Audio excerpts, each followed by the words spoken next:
ভয় করে, ভালোবাসা ছিল। অভিনেত্রী তাসনিয়া ফারিন ক্যারিয়ারের শুরুর দিকে ফাতেমা নামে একটি সিনেমায় অভিনয় করেছিলেন।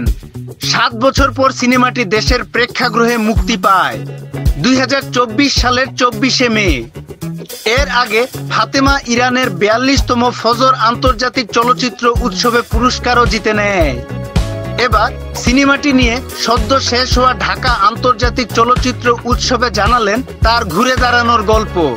এরপর কৃতজ্ঞতা প্রকাশ করলেন ফাতিমা টিমের কাছে। এ নিয়ে ফারিন বলেন, আমি এ সিনেমাটির সঙ্গে যুক্ত হয়েছিলাম আরো 7 বছর আগে, ক্যারিয়ারের একদম শুরুর দিকে। তখন শুধু বিজ্ঞাপনে অভিনয় করতাম, আমাকে দর্শক সেভাবে চিনত না। তখন ধ্রুব হাসান ভাই এ সিনেমায় আমাকে অভিনয়ের জন্য কাস্ট করেন। এরপরে আমার জীবন ঘুরে যায়, কারণ আমার তখন অনেকের সঙ্গে পরিচয় ছিল না। এ সিনেমার মাধ্যমে নতুন অনেকের সঙ্গে পরিচয় হয়, আর কাজটি করতে গিয়ে তো অনেক কিছু শেখার সুযোগ পাই। এক কথায় বলতে গেলে ফাতিমা সিনেমার জন্যই আমি তাসনিয়া ফারিন। উৎসবে ফারিনের এ সিনেমাটি বাংলাদেশ প্যানোরামা বিভাগে দেখানো হয়।